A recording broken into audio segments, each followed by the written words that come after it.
તાપી જિલ્લાના કુકરમુંડા અને નિઝર તાલુકામાં છેલ્લા કેટલાક દિવસોથી વાવણી લાયક વરસાદ ખાબકતા ખેડૂતોમાં ખુશીની લહેર જોવા મળી રહી છે।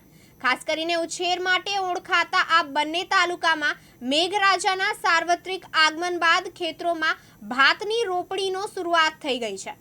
ભારે રાહ જોયા બાદ પડેલા વરસાદને કારણે ખેતરોમાં ભરપૂર ભેજ સર્જાયો છે, જેના આધારે ખેડૂતો હવે રોપા લાવીને ખેતરોમાં વ્યસ્ત થઈ ગયા છે।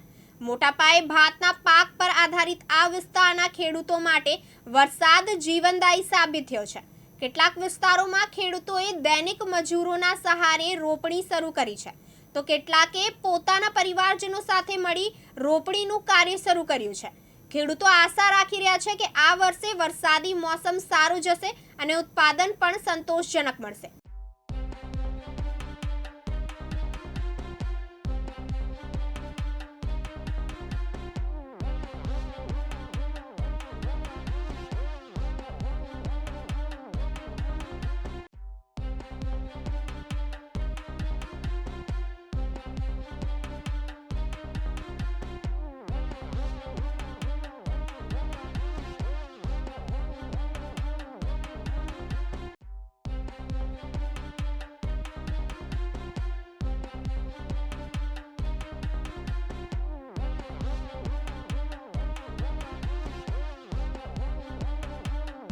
સુહાસ વડવી, દિવ્યાંગ ન્યૂઝ, કુકરમુંડા, તાપી।